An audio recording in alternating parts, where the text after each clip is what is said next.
Thank you, Jen. At this time, I'll take a motion to close executive session and to reopen the public meeting. Is there a motion? Trustee Golio, second. Trustee Corrales, discussion, all in favor? Great. Meeting will come to order. We will begin with the pledge of allegiance of the flag and a prayer by Trustee Sullivan. I pledge of allegiance to the flag of the United States of America and to the republic for which it stands, one nation, under God, indivisible, with liberty and justice for all. So I thought in honor of all the seasons changing and spring being one of my favorite and my family trip to Ireland, I do an old Irish blessing. So may love and laughter light your days and warm your heart and home. May good and faithful friends be yours wherever you may roam. May peace and plenty bless your world with joy that long endures. May all life's passing seasons bring the best to you and yours. Excellent. Thank you, Nicole. That was excellent. Well, good evening, everybody, and welcome to the magical world of Village Hall. This is a regular meeting of the Board of Trustees for Tuesday, May 9, 2017. Just a couple of notes here. I first want to note that Darius Shafazada, our village attorney, couldn't be here tonight, but we have Patrick Malgieri sitting in. Patrick is a partner in the Harris Beach law firm. Darius, actually, we looked at it over the 17 years that he has been serving the village, off and on, but mostly on, almost has a perfect attendance record for these village board meetings, so it's very rare that he hasn't been here tonight, but we're in capable hands tonight with Patrick. Hopefully we won't have to look to you about anything, but we're well covered for any legal advice that we may need tonight. I also want to take a motion to amend the agenda as follows. Under matters requiring action, to add action item number 1, appointments to the library board, and to change the order to bring action item number 8, which is a discussion regarding a request from IPIC Theaters on exterior lighting, to move that up to action item number 2, and we'll discuss that when we get there. Is there a motion to amend the agenda as outlined? Trustee Golio, second. Trustee Corrales, all in favor? Okay, great. First thing to start here is consider a motion to approve an employment agreement with Village Administrator Charlene Indelicato for a term of 1 year. As many of you know, Charlene had joined us, just about 1 year ago, right? A little over 1 year ago, and she's done a great job, and is under contract, and a contract that is on a yearly basis. So we look to renew that each year, and hopefully things are going well in terms of Charlene's interest in the job, and how you're doing, and how the board thinks he's doing, and I think things are going extremely well. You know, it's been great, and you know, I think you're doing a great job, and I think you're enjoying Dobbs Ferry. Mayor, I am enjoying Dobbs Ferry extremely. I feel like it's family now, so didn't take too long. Good, and I think everybody shares what I just thought and said here as well. So we have the terms of anybody's, all the people that work here, of course, it's all very transparent, and you know, everybody knows everybody else's business about what people make and everything else. So this is all available on the here at Village Hall. We have reviewed the contract, which had been presented to us, has been reviewed by the village attorney. The village has discussed it with, the village board has discussed it with Charlene. We made a few little modifications, but I think we're very, very comfortable with the new contract to go forward on a 1 year basis, and the details of which will be in the minutes of the meeting tonight if anybody cares to look for it, so it's all there out in public. So on that note, I'll take a motion to consider approval of the employment agreement with Village Minister Charlene Indelicato as presented by the village attorney, and has been as reviewed by the Board of Trustees and agreed to with Ms. Indelicato. Is there a motion? Trustee Cassell, second. Trustee Taylor, any discussion? All in favor? Great, and that passes with 6 ayes. Good. So we'll get that executed, and the next order of business is that formally I now need to swear Charlene in. So we're going to do this down here, okay? Do it down there?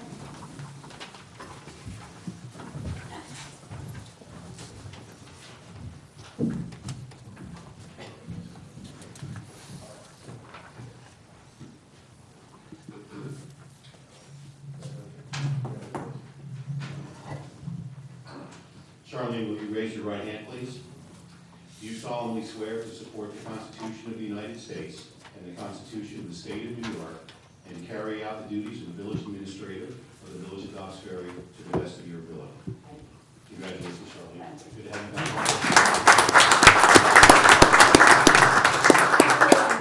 I'm not gonna take that much time. I do want to say something. I want to say thank you to the board. And the mayor, I have enjoyed working with the mayor and the board. I also would like to say to the residents, you have the hardest working board that I've ever worked with. And they are very, very concerned about everything that happens in the village. The mayor, I'm on the phone with constantly. Other members, I'm on the phone with constantly. And they really, really care, which makes my job so much easier. Thank you.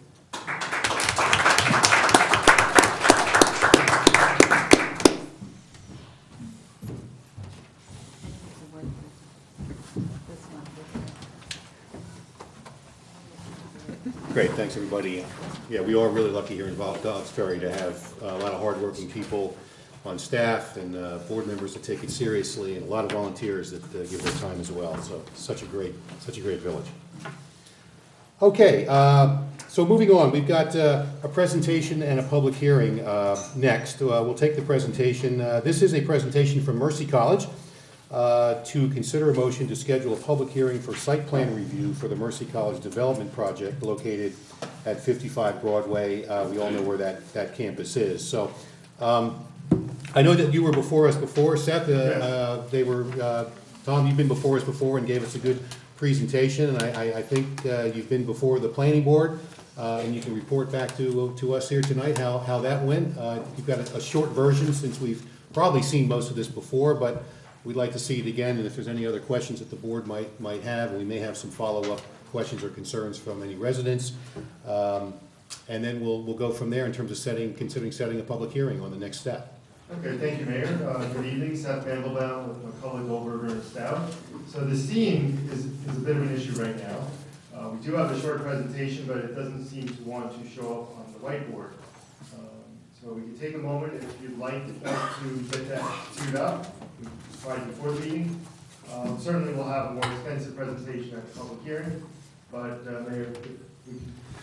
Well, I guess what we can do is here, we can give you a little bit of time. You think you just need some time to... just a moment to get the projector showing the Okay. laptop up on the board.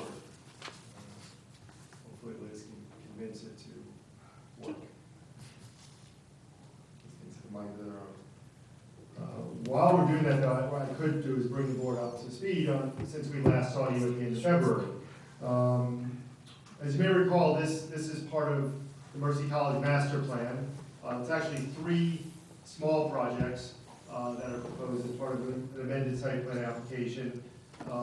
Renovations to Founders Hall, which is sort of the center of the campus, Victory Hall, the former Our Lady of Victory building, which is a gymnasium, which Steve can tell you a little bit about in a moment, and then some hillside seating looking out over the field, looking toward the river, and sort of working with the natural hillside to provide a more formal, yet still informal seating area we have an image, that's good. So those 3 projects. And at the end of February, this board referred us over to the planning board under your procedure. We spent a few months with the planning board. They did a site visit. They received advice from their consultants, Han Engineering, George Palmer, Dwight Douglas, and Lucille Munns, the village's landscape architect. They all had an opportunity to weigh in on the application, and last Thursday, I'm pleased to report the planning board adopted a resolution recommending approval of the site plan, and also confirming that this project is a type 2 action of their seeker, which is sort of that category of actions that are small enough, really this is taking existing buildings and improving them, that it's not subject to a full seeker review like we had on the dormitory project for Hudson Hall, where there was actually an environmental impact statement, and we went through a full environmental review. That's not the case with this project. That is There we go. We did something right. Maybe we can just go back to the overall site plan, and then Steve will quickly take you through that. The other thing we did is we informally appeared a couple of times before the AHRB just to get their input early in the process, as we've done on other projects. They're generally supportive. They did have some comments that have been incorporated into the latest version of the drawings. We also have been filing updated drawings, including as late as today, to queue those up for staff to review for the May 23rd meeting, at which we're asking you to hold a public hearing on the amended site plan, with the hope that as school is ending, we can hopefully obtain the amended site plan approval at ideally your first June meeting, if possible, so Tom can get his crew out over the summer and get this work done. So with that, I'm going to ask Steve Broad from McLaren Engineering just to give you a very brief update and overview of the three distinct projects, but they have evolved as we've received input from the planning board, the public, AHRB, and your consultants. And we're happy to answer any questions, and certainly we can do a little more detailed presentation at the public hearing on the 23rd. Thank you. Good evening. Steve Broad from McLaren Engineering. As you asked, Mayor, we're going to give you just a brief overview. This is similar to the presentation we gave you when this project was initiated. As Seth said, there's really three projects. One is the Victory Hall renovations, which have sort of three subcomponents. Founders Hall, which is located, used to be for some people, it used to be referred to as Mercy Hall on the original campus. Mercy is renamed, so Founders Hall is now the residential wing of that. Mercy Hall is the administrative portion of that. And then there's a small hillside seating component. The main project is the Victory Hall. The largest piece is the renovation of the existing gymnasium. It's sort of twofold. One is provide a full-size regulation basketball court. It's taking what is the old stage. For those of you who are not familiar, it's typical to actually even the Embassy Center where you have a gym and a stage, and that's the way the old gym was. So the stage will be now converted into restrooms and locker rooms. A second piece in the back of that building, which probably most people aren't even aware existed, is a music studio. There's going to be a new facade put on that, a connector piece that'll also include restrooms to provide ADA access and restrooms to that music studio, which Mercy renovated last year. And the third piece is a new west entry, which really is, since this building has been occupied by Mercy, it's really been flipped. When it was a, Victory, the school, the front was really towards Broadway. Now it really interacts with the campus from the back and the aqueduct. So this is really to put in, we have an image, as you can see on the back side of Victory Hall, to provide this architectural element, which not only is now a new entrance, which connects to the remainder of the campus, also provides a stairwell and elevator to connect the two stories of the building.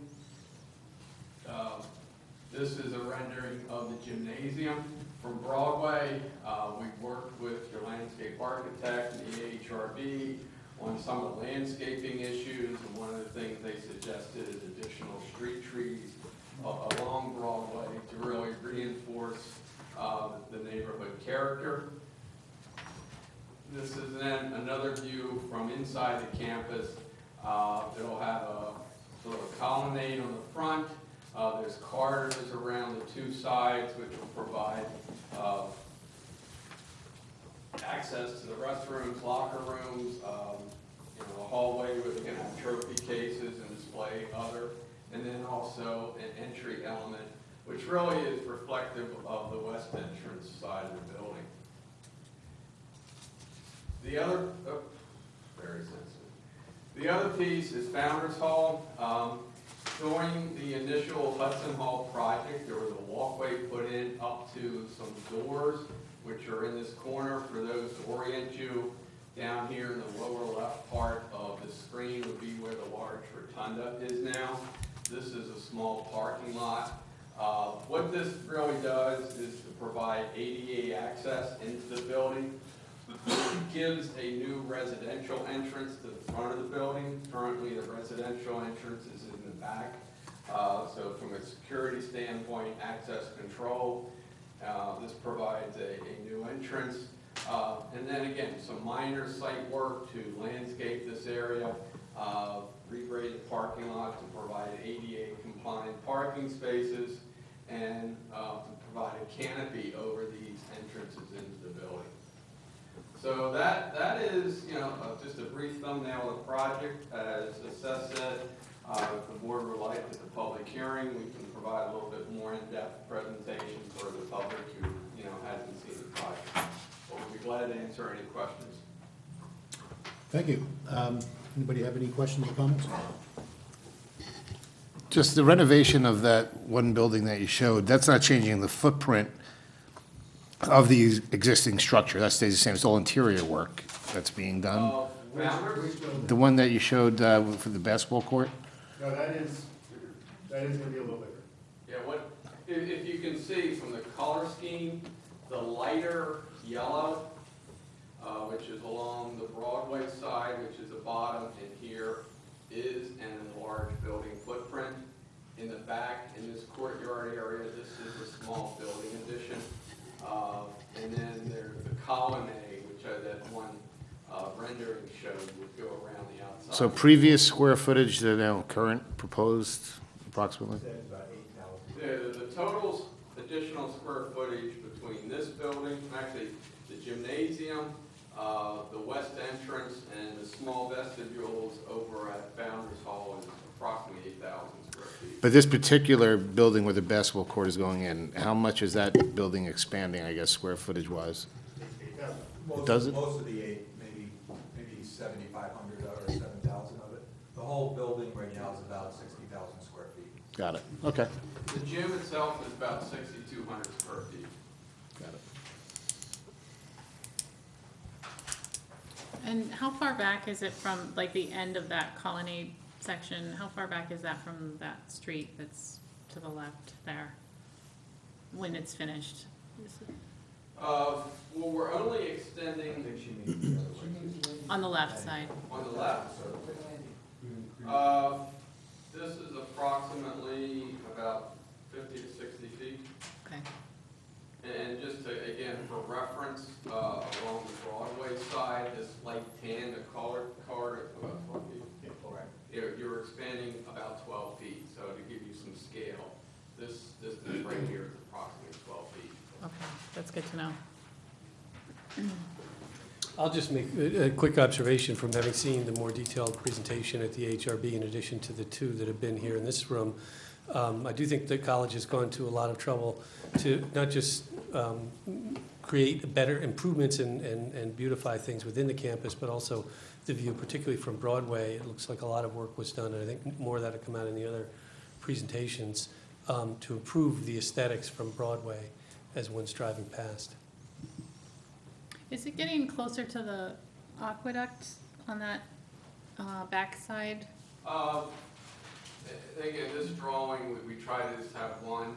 The aqueduct right-of-way is right about where that blue is, up here. Right. No, where this work, the site, when they built Hudson Hall and we made the interconnect across campus, this was replaced, this is new sidewalk that actually came across Right. the aqueduct. So that will really not changing. So right about at the edge of the building is where we'll be picking that up. And then just building, again, this light tan, green, whichever color it is, would be the new entrance. And then again, there'll be just a small sort of sitting area outside of the entrance. Okay, yeah, and could you flip back to that slide that depicts what that will look like? Yeah, that's okay, this. right. In fact, if you were to go out there and look at it, this light pole, which is depicted here, is actually there. That was one of the ones that was installed, during the prior work. So if you want to have a perspective of what it looks like. Yeah, no, I run by there every weekend, so it looks very nice. And has it changed much since the first presentation you gave to us before you had gone Not through the really. I mean, AHRB? the AHRB had some comments on some of the architecture and the lines of the building, which we've tweaked and tried to work with them. But really, the basic footprint, the components haven't changed. Okay, The design has actually moved forward, so some of these elements have been refined. This actual view is an updated, simulation of what it looked like, which was actually further advanced than when we saw it the last time. Also, with respect to the aqueduct, one of the comments that we've actually had gotten from the board, the AHRB, and your consultants is over to the left, where that service drive goes back to the back, is to try to put some additional landscaping in there to help screen. that would be nice. Back in there. Okay. Any other questions?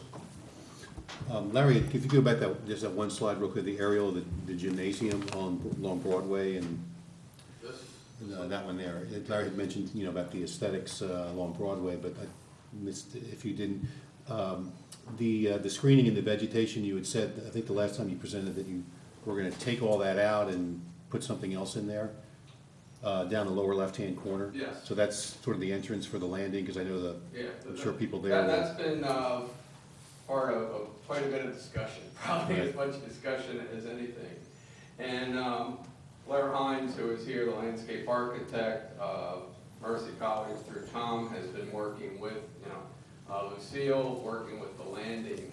And what's been decided is to really work that group of 3 people to potentially thin some of those existing trees. For the other board members, as you go north on Broadway, right as you turn the landing, there's a large cluster of pine trees with some other growth in there, some vines and other things.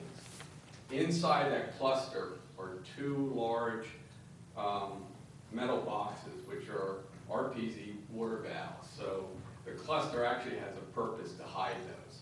So, we do want to hide those. So, but what was decided is really to work to do some initial thinning to see how they look, because again, sometimes you take trees out, all of a sudden, the trees that are left don't look good. So it's really, we're going to work with your landscape architect, work with the landing, to really develop that landscape to everybody's satisfaction. Okay, so you got a lot of people, you got all the parties looking at that together, and Definitely. we'll address that at the public hearing, so you don't have to get too much more detail tonight, okay? And just to that point, one of the conditions that the planning board recommended to you was compliance with Lucille Munz's Sure. comments, which included a lot about that particular corner. Any other questions or comments? Okay, thank you, Seth, and thanks, Tom, thanks for the presentation, appreciate it. I think, we've got a lot of information here, big stack of papers here to look at, and we know that the planning board went through this pretty extensively with you. I think you got a unanimous approval from them, and their resolution to our board recommending approval of the site plan is pretty straightforward. So it sounds like you're working well with the AHRB to get things done there, so. I think we'll consider setting a public hearing to have you back here the first meeting in June and is that what we need to do? May 23rd. I'm sorry. 23rd. Our next meeting. Yeah. Okay, so, is that what I need to do, Troy? That's what I need to do next, right? Okay. So, thank you for that, and at this point, I'll take a motion to set a public hearing for the Board of Trustees site plan review for the Mercy College Development Project as presented and as recommended by the planning board. Is there a motion? And set that public hearing for May 23rd, 2017 at 7:30 PM here at Village Hall. Sorry about that. Is there a motion? Trustee Golio, second trustee Taylor, discussion, all in favor? That passes with 6 ayes. Can I just ask, when you come back, if the plans haven't changed, not to resubmit new plans, because it's such a waste of paper and Yeah, so we're good. won't be able We're to good with save this. you. So unless there's some changes, we'll just stick with these Those ones. are responsible. Yeah, well, those plans, we made an initial submission to the planning board. Their consultants had comments, and then there were also changes that were made as a result of the AHRB. So we wanted to make sure that the plans that the village board would be reviewing and potentially adopting were consistent with those prior. Oh, no, I think that's great, I just mean if there isn't any change between today and May 23rd, we'll just Oh, stick with well, these ones. yes. Don't reproduce copies of these. Right. Plenty of paper. Give you enough time to look at them. Totally Yeah, appreciate it. They would do Totally that, appreciate it. yeah. We actually haven't submitted to this board since February. No, I get it, I'd like to save a little bit of paper. Thank you. Yep, we raised a lot. Thank you. Okay, moving on, we'll get to our public hearing now. I'll take a motion to open the public hearing. This is for the purpose of consideration of the adoption of a local law to amend Chapter 551 of the Village Code of the Village of Dobbs-Ferry, changing the membership of the library board from no less than 7 to no more than 9. Is there a motion to open this public hearing? Trustee Sullivan, second trustee Taylor, all in favor? Okay, public hearing is open. Well, I think it's pretty straightforward. That's what the public hearing is being set for, is to essentially amend our local law to expand the membership of the library board, right? Couldn't really be any simpler than that, right? Yeah, the library board is fortunate enough to have 4 new people that wanted to join, and they already had 5 existing members, so they wanted to, amend the law so that everybody can participate and have a voice. And I think it's fantastic that they've been able to attract so many new people when they had the 2 openings earlier this year, so I think it's a good thing. Right, and to do this, to initiate any legislative change, what we're doing tonight, requires a public hearing, so that's why we're here. I don't know if the board has any other comments, I think we've kind of been through it. Does anybody from the public want to comment on this? Okay, we're good? And just- Bob, do you just want- to be Oh, for clear, the it's- nominating committee, yeah, well, I think we just want to confirm that you went through your process too, right? I think It would be great to hear more. I was gonna shout at that. Bob McLaughlin, 6 Hollywood Drive, Chair of the Nominating Committee. We had some excellent candidates come in. I think we had 7 total, and, we all agreed that we'd hate to, lose these 4 people, and so we requested that the board increase it from 7 to 9. And, I'm glad that I see that on the agenda. Can I also say too, Charlene, congratulations. I'm glad that the board approved you moving forward for another year. Did a great job working on the budget with Jeff and the mayor and the board, and also with the contracts, Teamsters and the police. So keep up the great work. Thank you. Thanks, Bob, and thanks for all you do.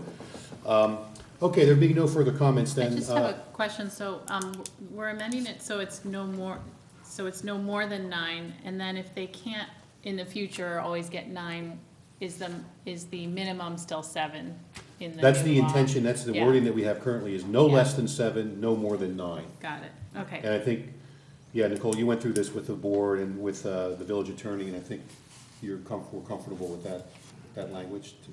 Yeah, I mean, the fear is that in 5 years, when these terms are up, they may not have, 4 replacements, Yeah. in the village, because, volunteer board positions can be tough to fill, so I think they wanted just to protect themselves and not have to come back again and amend the law. Right.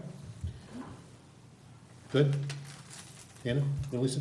Yeah, You're yeah, good? I Okay. just wanna make sure everyone's aware of that in the public as well, Great. so. Okay, so I think the next steps we'll do here will be to, if there's no further comments from the public, we'll close the public hearing. We'll then take a motion to consider the change in the local law, and then once we've done that, we'll take a motion to consider formal appointments of the 4 individuals that have been through the nominating committee, and Bob, you confirmed that as well. So I'll take a motion to close the public hearing.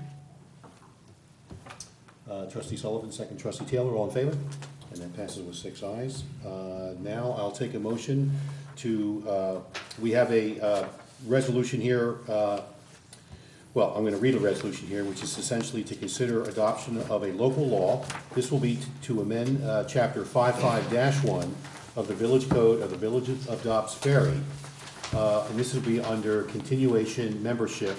The Library Board of Trustees is hereby continuing, and its membership, changing the membership of the village board from no less than 7 to, and no more than 9. So that'll be how the new language works or reads in the code. And that's really it. Is there a motion? Trustee Sullivan, second trustee Cassell, discussion, all in favor? And that passes with 6 ayes, so we've amended the code. And now I will take a motion following through on that, to approve the appointments of Julie Sharks, Kelly Rubino Coster, Matthew, I think it's Giorgi, and Ally Moss as members of the Village Library Board.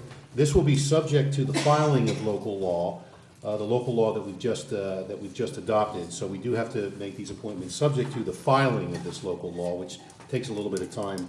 It doesn't happen immediately tonight. To amend Chapter 55-1 of the Village of Dobbs Ferry. So we just want to note that's subject to the filing of the law. So, and these appointments also at the recommendation of the nominating committee. Is there a motion to make these appointments? Trustee Sullivan, Trustee Corrales, second, discussion, all in favor? And that passes with 6 ayes. Great, thank you, Bob. Thank you for your work on the nominating committee and other things you do. It's great, and it's great to hear that there were a lot of really qualified candidates, more people wanting to step up and get involved in the village, and who can blame them? This is such a great place, there's so much great stuff going on. Why wouldn't you want to be involved? Yeah? Good stuff. Okay, let's move to courtesy of the floor. Is there anybody who wishes to address the floor on any issue at all that's on the agenda or not, or any ideas you have, or concerns or questions?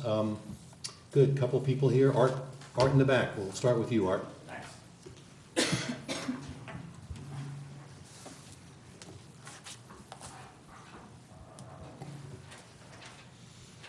How have you been, Art?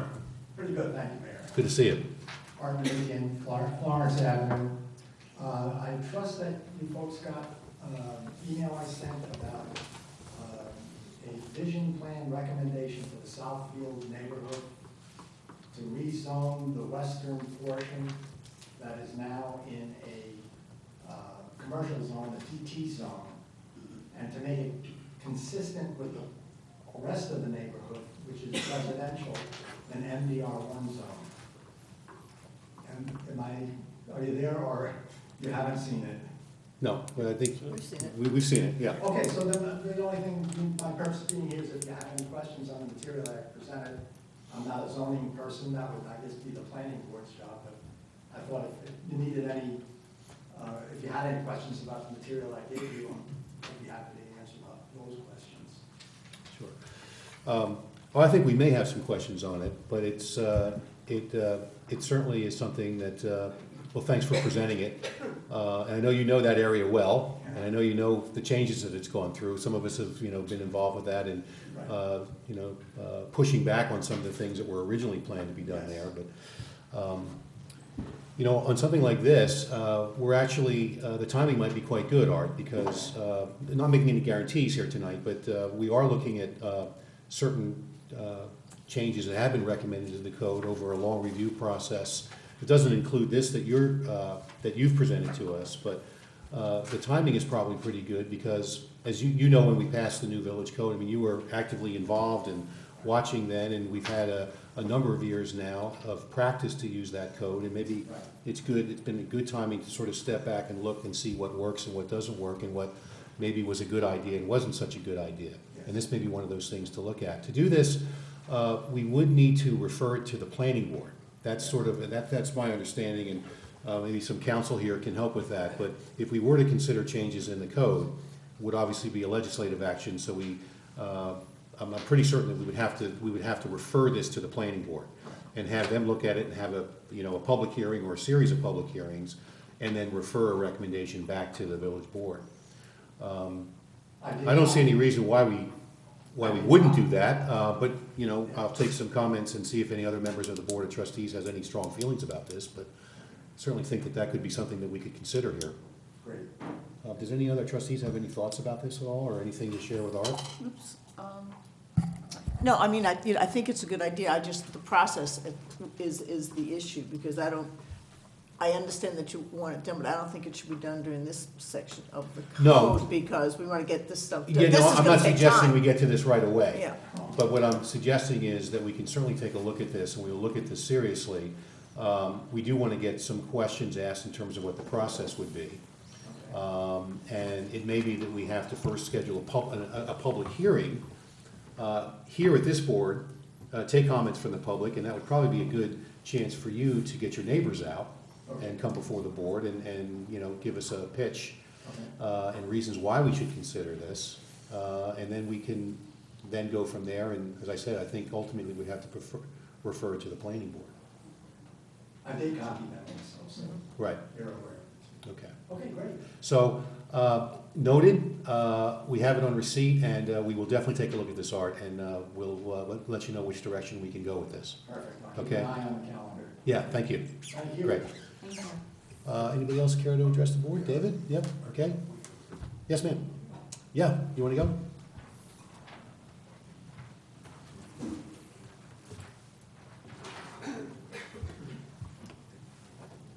Judith Doolan, Spikes, 5 Grace Terrace on the corner of Clinton Avenue. I have 2 quick comments. One, I want to thank everybody from the bottom of my heart who was involved in assigning the reminder of the speed limit on Clinton Avenue, the one that moves around. It's been there for a couple of weeks maybe, and some people are beginning to notice. Good. The other thing, I just wanted to make a comment on, I think, number 8, which I believe has been moved up to, what, number 2? Number 2, yeah, we'll be getting to that shortly. Excuse me. Well, with this regarding the uplighting, it's prohibited by code everywhere in the village. For reasons that a couple of them, I haven't looked at it in, very recent past, and my recent memory is not as good as it used to be, but I think I'm being accurate when I say that some of the reasons for that are alluded to in the code itself is that it goes against the intention of preserving the dark skies initiative. And I think another thing is probably more formal language, not going to use, but something to the effect that it also tends to annoy the neighbors because it gets in their eyes, and it tends to, at least in certain places, to disrupt traffic because it gets into the eyes of the drivers and confuses them.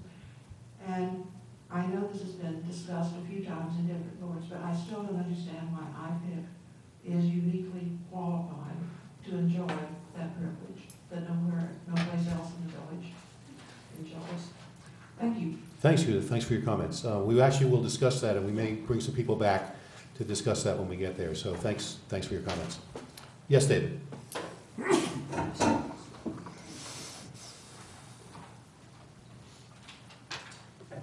David Brown, Ogden Avenue. I guess, I'm here because the lighting issue down there.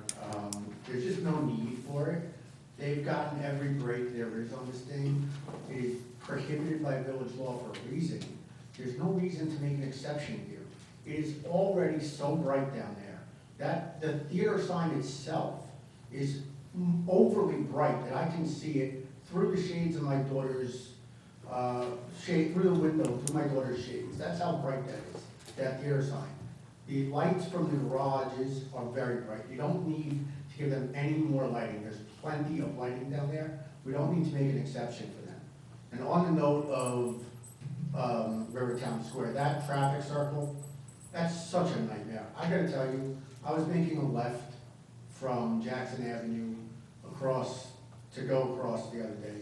And it took me 40 minutes to cross the sawmill because there are people making a left from one place, making a left, they stop traffic, and then it backs up all the way onto the sawmill. It just doesn't work. Something has to be looked at with that. It's terrible. Traffic is so bad. It backs up all the way to my house on the way down, and on the way up, it backs up onto the sawmill because people can't get where they're needing to go because there's no barriers to make people stop, not in the middle of the traffic circle, preventing others from moving. And it's awful. Just a couple of other little things with respect to Rivertown Square. Across the street by where the sidewalk where they built it, they still have yellow police tape signs and loose boards and bricks of concrete that they never cleaned up. I think if you could please ask them to do that, it would be appreciated because it's very unsightly and it's dangerous if people are walking, hopefully not walking down the hill, but people walk their dogs in that area. And up where on the right, before you make the right-hand turn up to the Children's Center, they have those big 4 or 5 concrete blocks still there. I don't think there's any need for those anymore. We should be able to get rid of those. And on the grass over there, they have some kind of netting, which I would think they could probably get rid of by now, because they're not doing any more work there. So I think if they could do a little cleanup around the area, it would be very nice for the residents. Thank you. Thank you, David. We'll have a discussion about the lights, and we'll, of course, the traffic issues will always be looked at, and, you know, if there's some tweaking that needs to be done down there, it could be done over time with the lighting. And, you know, I think the bridge is probably still contributing to a lot of the problems down there, as we know. And as far as any issues that you mentioned in terms of things that are laying around, we'll definitely have the building department look into that, make sure everything's being done properly there. Thanks. Patty? Couple of comments. Patty Steinsteiner, 329 Broadway. Art's idea about that change is actually quite a good one, and, you know, I think it's something that we should do. I remember when the land use committee was discussing all those things and having our public meetings and having all these conversations, one of the ones that we wrestled with was how that other side of the street really should work. At that time, that other project hadn't yet been built, so that was still a commercial piece of property that was even being considered for commercial development. I think now that that's residential, and you've got all residential on that side of the street, that spirit we had with the whole concept of the changes in the code with zoning, you know, kind of comes into play. The existing use of that whole side is residential. The zoning should respect that and reinforce it. So I think that would be good. If we're going to get to that point, there were a couple other zoning corrections really to the map that I think also would really be good if we could finally get done. One is the county who did all that work for us, drawing the maps, didn't really understand the difference between Maple Street and South Lane. So they put the line for the division between single family and multifamily down the middle of Maple instead of down the middle of South Lane. Everyone who's now in the village, building inspector's office is aware of that, so it's not a real problem. But at some point in the future, I can imagine a situation where somebody comes in and says, I want to do this, and we say, well, no, that's single family. Well, no, it's always been multi, and no one has that corporate memory. And then I know the phrase because I've heard it before. I'm sure the people who did this had a very good reason for moving that line. Oh, of course. We Right, did. yeah, sure. So I think we've got a short list of those things, so it might be good for the next thing we do to address that. And as far as the lighting down, I don't know how it really got described as uplighting, because it's really a device that projects light on the wall, and they've got the ability to focus that so well. I think it really looks good, and I know that most of the time that we see you doing something like that is something that is much more intrusive. So I think that's coming out really well. I think it's great. I think it's kind of exciting down there. So thanks. Thanks, Patty. Thanks for your comments. Anybody else care to address the board? Okay, thank you very much for your comments, and we will follow up on, make sure they're all followed up on. Okay, getting to matters requiring action. I think we did the number one that I set for number one already, which was the appointment to the library boards. So we'll get to what was action item number 8. We modified to move up to action number 2 now, which is to consider a motion to approve a request from IPIC Gold Class Entertainment for a waiver of Village Code, Section 300-50, signs, B general standards, exterior lights, uplighting. We've been at this for a little while, and I wasn't sure if you guys are going to be here tonight, but you are here. So I think that we have come to a sense of where we kind of want to go, at least from tonight. And I don't know if you have anything new to report to us. I know that, you know, obviously there's been some discussion about the lighting and the uplighting, and there's some difference of opinions even within the community about that. But we are taking this seriously. I mean, we want to address the concerns of the neighborhood, absolutely, but also be realistic about this as well, and get to a place that's good for everybody. The last correspondence that we had gotten was that you were having some issues with the timing, and so it didn't sound like that maybe we had actually seen what we need to see, and we'd like the community to see before making a final decision on this. Some people are going to hate this lighting no matter what you do, right? So we know that. But the point really is does it conform within code? Not so much in terms of what it's called, but how it projects. So could you address just where you are with that, and you know, Sandy Carp with IPIC. Yeah, so first of all, I want to apologize to the board because the last time we were here, we were going to have the lighting on until the gala.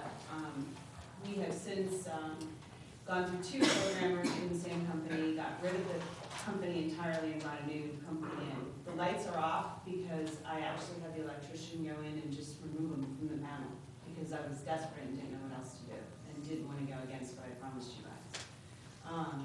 You know, the IPIC, the lighting, I mean, that we called it up lighting, I just think is just not correct.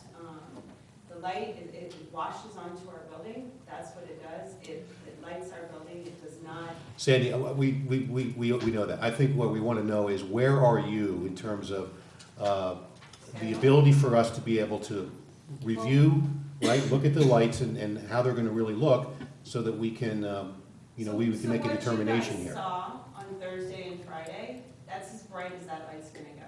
That light is not going up into the sky. That light is projecting onto our building only.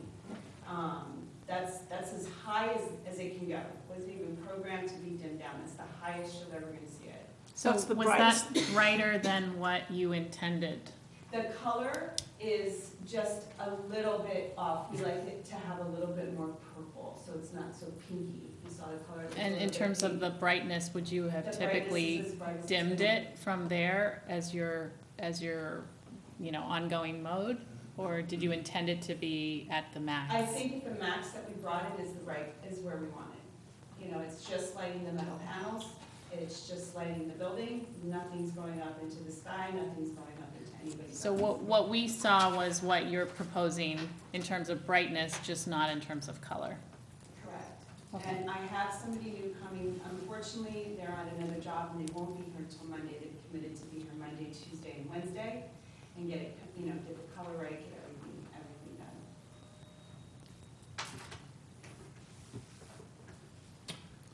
Okay. So is the color be more intense or less? No, it'll be less, because pink is a brighter color, more bold, you know, that as you go deeper, it's gonna be more subtle. When do you think, It's probably something that you won't even notice, but we notice, you know, so. When you measure the brightness, what is the brightness? So I was asking like how you measure light today, and I don't know. So there's Somebody a- made fun of me and said candle, somebody said candle. I can't remember the phrase foot is. candles? So there's a photometric Foot candle. study that they do, and that's what measures the light. I mean, they can go up with a, Foot candle, thank you. Candle, there you go. So do we know how bright, at your max, how many foot candles that is? We can measure. Okay. I mean, the study that we have, that's projected exactly from the thing, so I mean, we'll measure, it'll match up to what we submitted to you guys. Okay.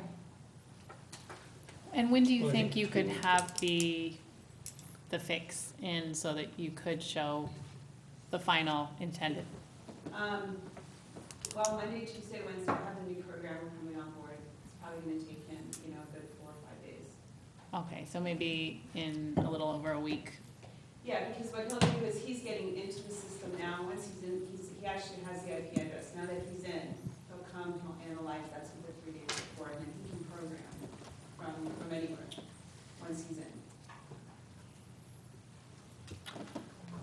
Okay, I think, I'm not speaking for the whole board here, but one thing we could consider is to give you some time to do the tweaking that you need to do. Okay. So essentially give you an extension so that you need the 4 or 5 days, get it right, and then we can look and tell the community, you can go and look, and we can get a look at as to really what you intended to be or what you want it to be. And then we can make a determination at that point. It does mean that we're giving you an extension to keep the lights going, and that it's gonna be problematic for some people, but I think to try to be fair, we are, you know, need to be concerned about the concerns of the neighborhood in terms of what uplighting, well, the reason that's in the code, obviously, we don't want light going up into the sky, right? Absolutely. The fact that it's uplighting, that's gonna get attention anywhere, but it's how it's illuminated, that's the important thing, right? And so I think we can all be reasonable about that, but we need to make sure we did our homework, we need to make sure we looked at it thoroughly, and I don't think we've had a chance to do that yet, nor have you had a chance to present it. So that won't make everybody in the community happy, but I think it might be a compromise, and we'll work with you for another few weeks. And so it would mean at our next meeting, and we have a resolution we think is pretty strong, that is probably ready to go, but we don't feel like it's the right to make a decision tonight, to give you some time to do this. And I just let the rest of the board kind of, also see if that's a good idea or not, if that could be. And I would propose that from the moment you're able to get the lights functioning, from that point to the next meeting, we allow you to put it on at night so that we and members of the community have a few days where we can really see the final product. And the building department. And the The building building department department will needs need to be able to measure the- assess it. I can't test it unless it's on. Yeah. Exactly. Yeah. So, yeah, that would be the proposal, is that we. I mean, I think what we need is beyond your testing, like, when this is the final, like, you're done with your testing, this is what it's going to look like if you grant us permission to do this, and so that's what we wanna see, not the in-between again, right, so. Obviously, you can have it on to test it, we can get that concept, right? And maybe if you could just alert the board or the village administrator when you have it to the point that you're happy with it, so that we know from that day forward, we can go and take a look. I do want to say, I think, obviously, there's going to be some strong opinions about this, and not everybody's going to be happy and everything else, but I think you have demonstrated, and I know Jim Nowicki's here, you've done a lot of work in getting to know this community and reaching out to a lot of, groups within the community and really looking to be a member of this community long-term. So it's in your best interest, obviously, to get this right. And again, not everybody's going to be happy, but I think that's why we want to give you the time. You, I think, have certainly demonstrated that you want to, be a good neighbor. And again, I know some people are just never going to like this theater. It's just the way it is, but, so I think that's important, and I think you've demonstrated that. So hopefully you can get your act, the guy can come, you can get it up and going, and as Annalise and some of the other trustees have said, we can look at it at night and really see how it looks. There's one thing that I want to make clear to the public as well. The lighting that we're talking about is the blue lighting, the purple lighting that is illuminating the front of the building. The signs on the building have been approved by the AHRB. We do not have purview over that. The lighting in the parking lot has been approved by the police department and whatever. So we're not going to be voting on that. We're voting on just the blue lighting that is on illuminating the building. We don't have, purview over the other lighting. Everything else is The lighting done. down there is required by the resolutions that were passed and for safety purposes, and they meet the village code. Whether you think they're bright or not, they meet the village code, and there are safety reasons for that. But this is, because of the uplighting, description that was given on this, that's really where the issue is, and we need to be careful about that, and that if we're going to grant a waiver here, because of the description, it absolutely has to be clear that the illumination itself conforms to village code. And hopefully you can show that, right? I'm gonna push as hard as I can. Okay. against them. Appreciate So the action here by the board then tonight is to give you an extension, and you'll make sure that you inform Charlene I will. and Ed Manley when you're ready to go, so we can get down there, and then we're gonna send out a message to the community, that anybody who wants to go down and look at it can go and look. Great. And then, I think we'll be planning to be seeing you back here at the next meeting. Yep. Just to follow up, it's actually less about IPIC than Rivertown Square in general, on what Donna and Hartley were saying. So the community knows the building inspector has been actively involved in evaluating the lighting around Rivertown Square, and that's going to continue as that development continues to come online. And it's not necessarily about IPIC, it's just to understand and make sure that everything is in conformity with what was planned. Great, good point, Larry. Great points. Thank you, guys. Okay, Sandy, thank you. And Thank and, Rick, while you're here, can you address some of David's concerns about some things that are laying around, or can you? I think one of his questions was also about the sign on the side of the building, is that correct? Yes, Rick the Golden Saber. We've been cleaning up everywhere, the parking garage and up, the landscaper's been out there 6 days a week cleaning up garbage and different things. He's gonna be working up on Beacon Hill, cleaning up any fencing. Some of the fencing across from this residence is from Lincoln, the orange fencing. send people up there tomorrow, take a look at it, make sure everything's clean. You know, we have people on site 6 days a week cleaning. Papers and everything, from high-tech all the way through to Chipotle. Okay. On another note, I'm glad we moved the parking off the I-Pick building, and the original plans for site lighting was actually on the roof. Right. And now we moved it into the garage at a big expense. So I'm kind of glad we did that, because now you don't have the illumination like you do with the purple on the top of the building. No, that was a gigantic change, positive change, Yeah, it is. no doubt. You would have Yeah. seen it glow no matter where you look. You know, and when you get a chance, you drive down the hill, you see the screens that we put up for the RTUs on the I-Pick building. We put an 8-foot fence all the way around. Yeah, well, my vision of that place is what it used to look like, with the wires and the vines and that, and to, again, listen, people's opinions about this thing are what they are, right? But it's looking pretty good, and the landscaping that you're putting in there looks great. It's gonna grow in, it's gonna be a big, huge Everything's coming improvement. together, grass is coming up, everything's Yeah. starting to look good. As far as the traffic goes, I haven't seen or experienced any real congestion other than the morning and the afternoon. And I'm there 6-7 days a week for the past month. You know, I have not experienced a 45-minute wait across the parkway unless there was an accident recently. I haven't either. I go down there a lot, and I guess I hit it at the right time. But, I mean, if that happens sometimes, fine. Is The the, state's but- been out there a half a dozen Huh? times. is the size of the traffic circle the permanent size, or was that I something that think was so. gonna It has to be that change? size because there's gonna be trucks. I mean, the radius of that circle is what it is because of trucks. The reasoning is the truck routing. When you look at the FDIS, there's a truck routing. And it comes up across the parkway, gets you out of Livingston, comes down Livingston, down. Livingstone, yeah. To Stanley, Yeah. and then back around. If you actually join the Facebook group 10522, people post videos of the traffic backed up to the sawmill, Oh, it on the does. sawmill all the time. It definitely backs up right now. Yeah. And it's at spots. But there's peak times where it backs up. Because the green time on the east-west, you know, you're taking the green time for the north-south. So it backs up east-west, and then it releases it, and the entire circle gets released onto one green. Yeah, and I do know that somebody recently raised this, a resident raised it with the Department of Transportation, and they're looking into the timing of the lights, and if they can They've been down- lengthen the time. They've been down a half dozen times 6 months ago, and they have it where they feel that it's right. Well, I know they're re-examining it now, or at least that's what they represented to somebody recently. Yeah, Because they said it's 22 seconds for the light when you cross. I'm not saying that's truthful or not, that's just what's being represented, and I think that it's not a bad idea for them And to if be you looking at it. recall the lighting last time, it would turn green east-west, and you'd have a stand-up all the time in the parkway. Now it's- Yes, I remember that. Now it's just the east, then the west, and then the north-south opens up again.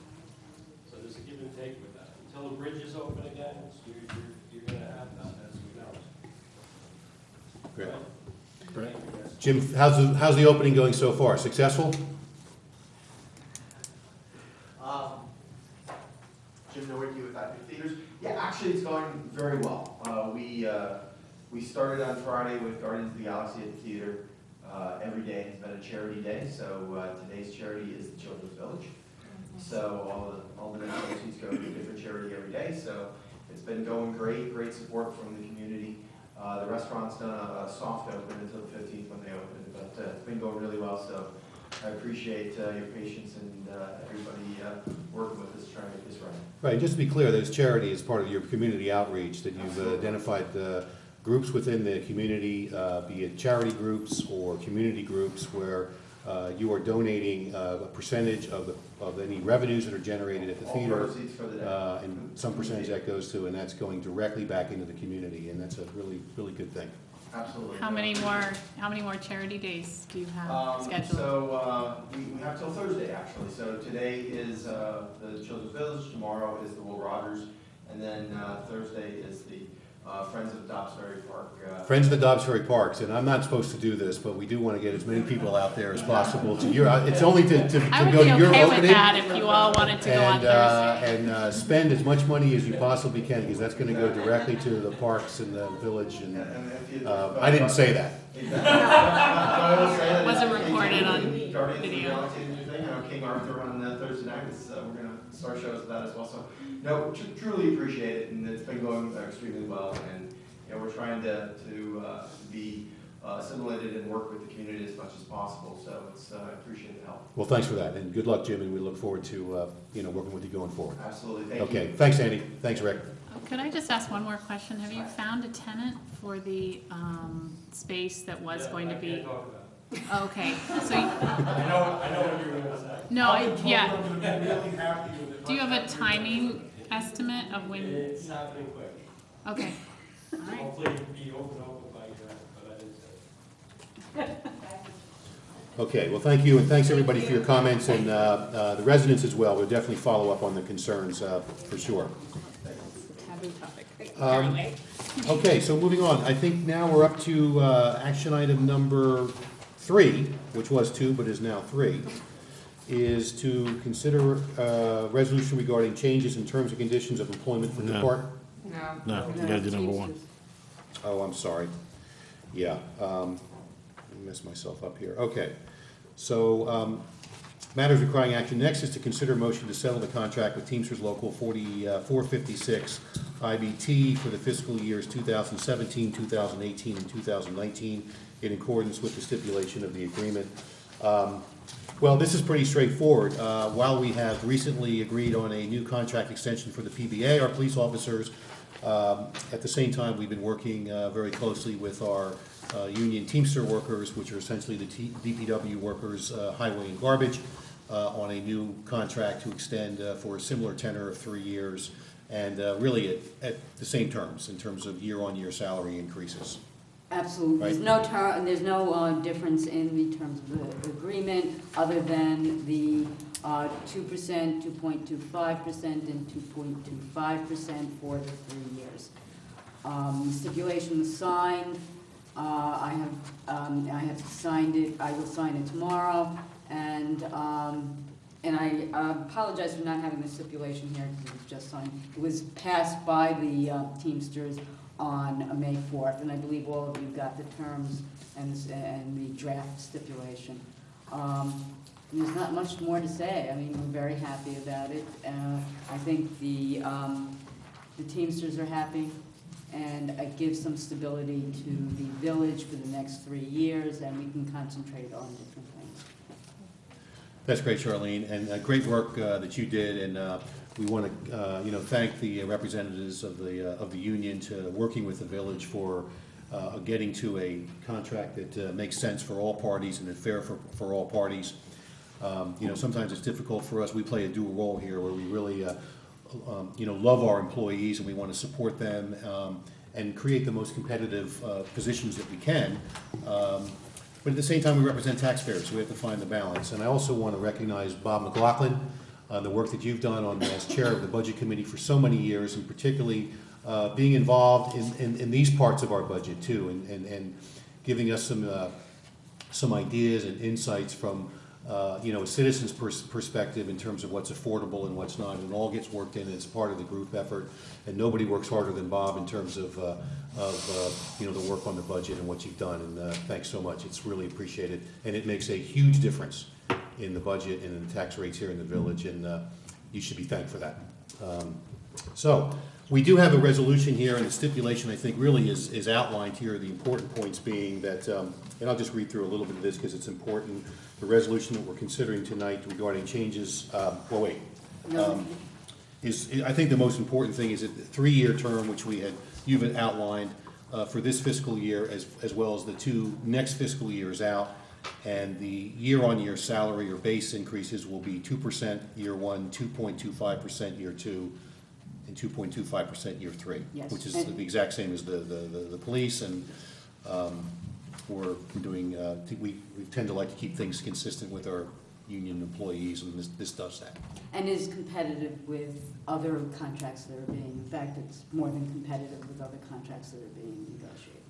Great. It was a big part of the budget discussion as well, in terms of being able to fit this into the budget and still coming through with a tax rate increase of less than 2%, 1.95%. So good work by everybody. We're all working together. Thank you. Okay, great.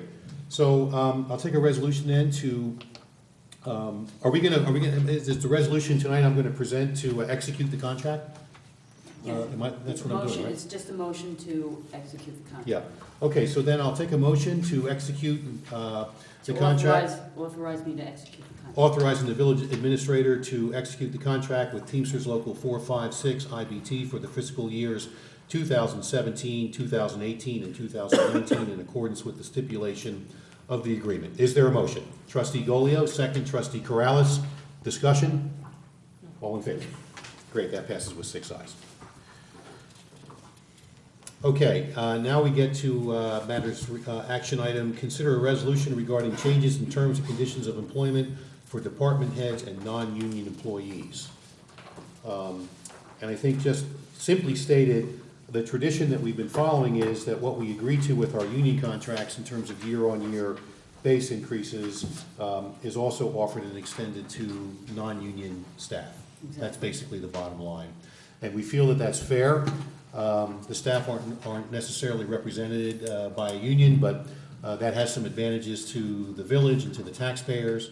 But again, just keeping things consistent and not being in the position of always having to negotiate, one-off contracts and different contracts and have different standards is we like to keep that part of it consistent. So that's what we're considering here tonight on this potential item, right? It's a tradition, traditionally you've done that, and we continue that. Yeah, and I So think whatever they get, the non-union employees get also, and managerial. And that works well for the village, because again, we want to have a, competitive, competitive environment, and offer competitive rates, base rates and benefits. But at the same time, in doing it that way, we really pay very close attention that, hey, if we're going to agree to this for the union, we're going to have to agree, to this. It's all because they have an impact here. So Yeah, it really it avoids helps the disparity. budgeting process. You don't have disparities, and it really allows you to focus on your costs a lot better that way too, I think. So there's some sort of method in the madness, so to speak, yeah. Okay, any questions for, or any issues with this? Then I'll take a motion to consider the resolution regarding changes in terms and conditions of employment for department heads and non-union employees as outlined in the resolution presented. Is there a motion? Trustee Taylor, second. Trustee Sullivan, discussion, all in favor? That passes with 6 ayes. Action item number, which I guess is now 4, is to consider a resolution approving the tax warrant for the 2017 tax year. This we do every year. And this essentially, I think, just gives the village clerk marching orders to go out and collect the taxes. This is when the From rubber everybody, meets the road, right? basically. And in this case, again, this is done each year, authorizing the collection of taxes, essentially what it is, and it gives the amount for the current budget, which in this case, this fiscal year is $12,643,878. It stipulates when these taxes are to be received, essentially during the month of June. It stipulates what the charges will be if taxes are not paid, in other words, the penalty on that. And a few other things here, but that's essentially what it does. So it's pretty straightforward, just an administrative item that we do each year.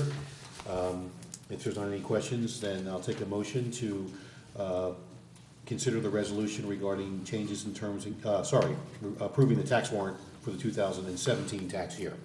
Is there a motion? Trustee Golio, second. Trustee Cassell, discussion, all in favor? Passes with 6 ayes. Action item number 5 now is to consider a motion to approve audit number 1 and audit 2 for May 2017 as recommended by the village treasurer. Jeff, did we have the trustees look this over? Yes, we did. Okay, great. Everything in order? Everything okay? All right. Any questions, trustees at all? Then I'll take a motion to approve the audit number 1 and audit number 2 for May 2017 as recommended by the village treasurer. Is there a motion? Trustee Taylor, second. Trustee Cassell, discussion. All in favor? Passes with 6 ayes.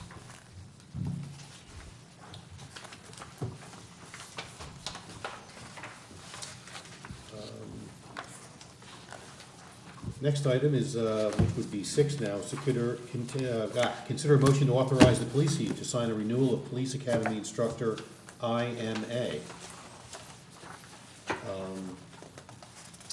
chief isn't here, but again, I think this is,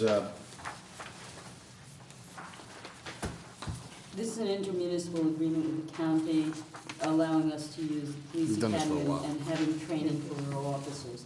I believe this has been its yearly renewal. Yeah, this is something that we've done for quite a while. yeah, I'm looking at the agreement, and this is just a continuation and renewal or continuation of an IMA that's been in place. Is this with the county or? With the county, Yeah, with yes. the Westchester Yes, County, right? to use their Yeah, correct. Okay. police academy. So pretty straightforward. It's something we want to do, recommended by the police chief, and Charlene, you're recommending that we move on Yes. this, right? I believe it's 5 years, Okay. 5-year contract, but it's something that it has been done in the past. Okay, any questions or concerns about this? Then I'll take a motion to authorize the police chief to sign a renewal of the Police Academy Instructor Intermunicipality Agreement. Trustee Golio, second. Trustee Corrales, discussion, all in favor? That passes with 6 ayes.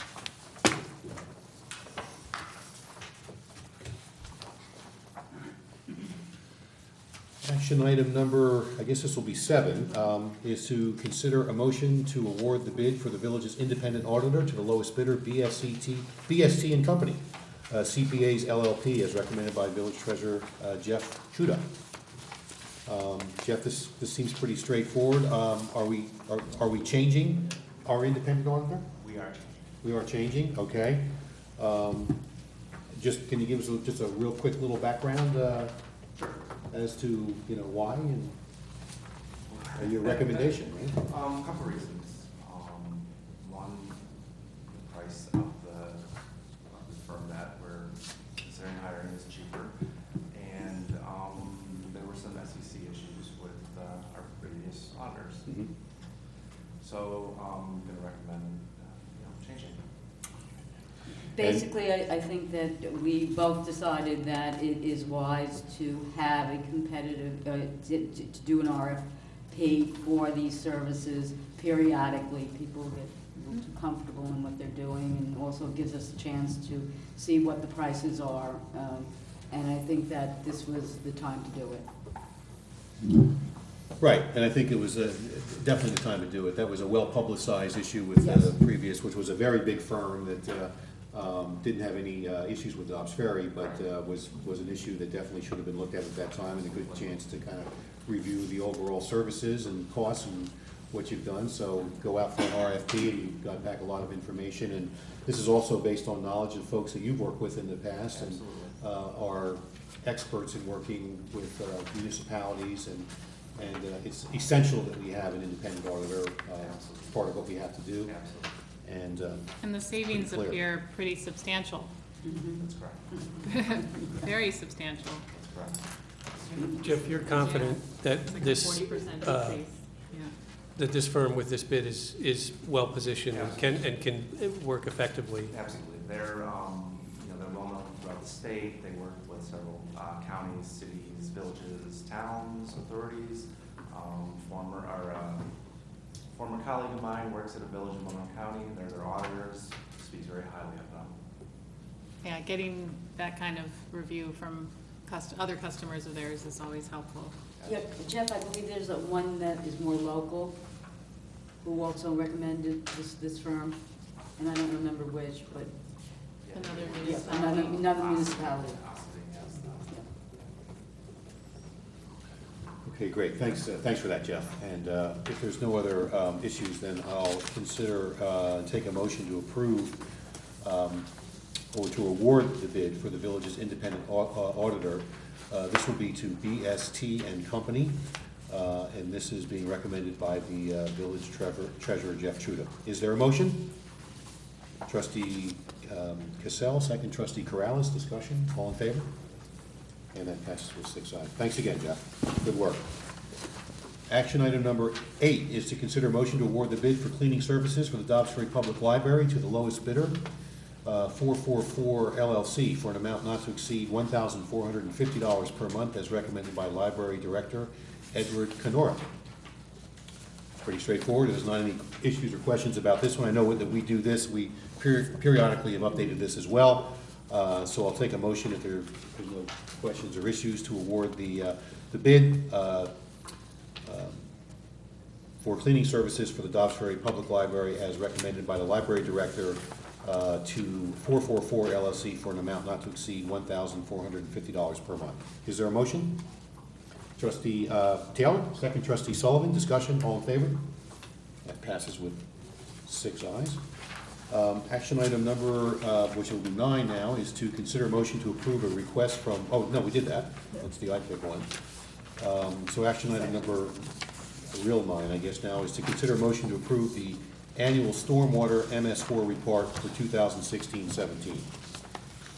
And I know this is something that we do each year. It is required. Sort of technical, it's a requirement, but this has been, I think, Han, our engineering firm, is very much involved in this report, fills it out. Is that the case? Rothschild fills Do we, it oh, out. so we go out, we go, Yeah, and we've been we using- retain somebody else to do that? Okay, Because he specializes in stormwater. okay. Anything we need to know about this report or No, anything? and just it's standard? unreadable, actually. Okay. Sorry, what was that? It's unreadable, actually. Yeah, right, it is No, pretty technical. it is, Gary Gardner looked at it and it's technically correct. Okay. It's a cure for insomnia. Yeah, absolutely. Okay, this is hard to follow. Okay, on that, I'll take a motion to approve the annual stormwater MS4 report for 2016-17 as submitted. Is there a motion? Trustee Dolio, second. Trustee Sullivan, discussion, all in favor? And that passes with 6 ayes. Action item number 10 is to approve a motion, or consider a motion to approve a request from Piccolo Trattoria to waive the 30-day period for a New York State liquor license. This we have done from time to time, especially or only with, you know, our local restaurants. And anything that we can do to help them that speeds these things up is something, is a good thing. So, I don't know if anybody has any questions. Darius, we've done this on, I would say numerous occasions, but we've done this in the past to accommodate our really good businesses here in the, or any of our businesses here in the village where we can. So I'll take a motion then to approve a request from Piccolo Trattoria to waive the 30-day period for a New York State liquor license. Is there a motion? Trustee Golia, second. Trustee Cassell. Discussion, all in favor? And that passes with 6 ayes. And finally is action item number 11 is to consider a motion to approve a request from Our Lady of Pompeii Church to display a banner at the fence on Broadway in front of Stop and Shop advertising their annual rummage sale. Is there a motion to approve the request from Lady Pompeii Church? Trustee Sullivan, second. Trustee Taylor, all in favor? Great, that passes with 6 ayes. Thanks, and that brings us to the minutes. This is the minutes for the regular meeting of the Board of Trustees for April 25, 2017. Vic, I think you were absent. Correct. So we'll have everybody else kind of take a look at this, and if there, are there any typos or any things that need to be changed? All right, good.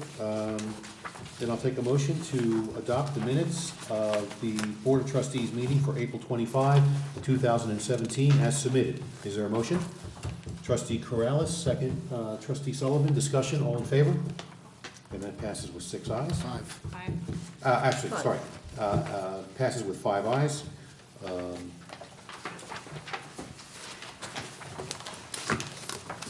Okay, so that takes care of matters requiring action. Let me ask the trustees if there's any reports or announcements. Anna, do you have anything, Annalisa? The Recreation Department continues to take applications for summer camp, which is 6 weeks in the middle of the summer, beginning, I believe, after the 4th of July week and into August. And you can sign up for 1 week or multiple weeks, and they really revamped the program. It's going to be located at Mercy College this summer, and I really highly recommend that people consider signing up. Also, pool memberships are now on sale. The pool will be opening Memorial Day weekend. We are having some repairs done, but we think that it'll be ready to go. And also, the website continues to be the place to go for all of the updated schedules, and there are a lot of different programs going on through the Recreation Department. And I don't know if others are gonna be talking about Senior Week that's happening this week, so I'll leave it to you to give the details on that, which, because of our Embassy Center situation, was a difficult thing to pull off, I hear. So that's all I have. But I think they're pulling it off. They are So, pulling it off, and it's been really successful, I heard. Yeah, thanks, Annalisa. Vic, anything? No, nothing at this time. Nicole? I was just gonna reiterate that the Senior Week was going on, and I know that, it's the generosity of the church and Father Tim, that they spent the first 2 days, yesterday and today, at Pompeii, and tomorrow is the lunch sponsored by Half Moon, at the waterfront, so hopefully the sun shines again tomorrow, and then Thursday and Friday, they'll be back at the firehouse with, activities, and then I just wanted to say, because Annalisa says that every meeting, I feel like I should say the same thing for the library, that they have notifications too that you can sign up for, so it sends you an email just when they have activities and stuff, and they have adult programs and children programs. So I just personally signed up for it in the last couple of weeks, and I've learned about a lot more programs than I thought were there, and I know they have a 3D printer coming in June, so people will want to hear more about that too, so it may be interesting for them to sign up for. Let me pick up on that. I understand that you're gonna be giving a lot of names of people to thank at our next meeting, regarding Senior Week. And Nicole Sullivan's doing a great job as liaison to the seniors, and Annalisa as well to the Recreation Department, which encompasses the senior program. And thanks for all the work you guys are doing. And I just wanna follow up with what Nicole said real quickly, is that we really do wanna thank Father Tim and Pompeii Church. They really extended a great helping hand to hold the lunches yesterday and today there. Today, I guess they had a senior safety seminar as well, which included members of the Dobbs Ferry Police Department, the Fire Department, and the Ambulance Corps, so that apparently went off really well. As Nicole mentioned, Wednesday, they're having their lunch at Half Moon. Half Moon is the lunch for the seniors, and we want to really, it's sold out. It's completely sold out, so if you haven't signed up yet, unfortunately, it's sold out. But we do want to thank Bruce and Angelo, who are such great neighbors, and for offering that. Thursday and Friday, Senior Week will return to the Firehouse at Village Hall. There will be free lunches and an information expo. If you want to sign up, it's 231-8529 for sign up and information. Also, we want to thank Tony Losi, who put together the gift bags for today. And of course, you know, Kendra and Mike and Sandy and Rocco, the Recreation Department, who are working so hard. As Annalisa said, the Recreation Home website is so much improved in terms of sign up and how it looks. And of course, we want to thank Abby and Correct too, right? In there, so. But Nicole will give a good rundown next time we meet, you know, after Senior Week is done and everyone has sort of been able to take a deep breath. But I do want to also add, and I know Larry and Donna have some things too, is that regarding the Embassy Club, you know, we really try to communicate as much as possible about what's going on, and you can never do a perfect job of that. But again, getting to the website, if you want to see, I hope everybody knows, or most people know, that there was a real fault to the building some months ago. Essentially, the main north wall was compromised after years and years, decades and decades of water having gotten into it, that we finally had to address. The building was unsafe and had to be closed, and that work has been completed. It needed to be done, and it cost somewhere in the neighborhood of $250,000 to complete that. The building is completely safe now. The wall is completely safe. It's going to last for another 100 years, but we decided, and we've communicated this, to take the opportunity to enhance and upgrade what is the village's, you know, focal recreation resource. It's so important to our youth, and it's so important to our seniors, and it's so important to the health of the community. And we've communicated that, and we've been moving ahead in conjunction with a lot of cooperation from the Recreation Commission, which is completely involved in the project, as well as the Ad Hoc Facilities Committee, which includes members of the community, the Building Department, Charlene, members of the Board of Trustees, and holding public meetings, hearings, workshops to discuss where we're going with this. But you know, a lot of work is being done, and the vision for a new Embassy Club is taking place, which will include a slight expansion of the building, upgrades of all the rooms, the usage of the rooms, the kitchen, in a place where the village can really be proud of and will serve the needs for many, many years going forward for the youth and the seniors. And we just want people to be aware of it. We're going to communicate this more. If you want to see an image of what the external portion of the building will look like, which isn't going to go through a major change, but still going to be a real major upgrade to the look, you can see it on the website. We'll be presenting more of this as we going forward. We will be taking public comment. And the village really is in a position to be able to address this now from a capital standpoint, an operational budget standpoint, and from monies that we have in the recreation fund due directly to redevelopment projects that have been completed over the years. So it's a good position that we're in. And I was talking to somebody last night. We're now talking about sort of private fundraising function, and Lisa's been involved with that, and we're all going to be involved with that. And I was speaking to a member of the community who has young kids, kids playing high school football, but all the way down, that really wasn't aware of how much activity took place at the Embassy Club and how important it is. And so I think we need to communicate that more, but people should be aware that this is a major asset. We're really addressing it, and we'll be communicating more about what's going on. So,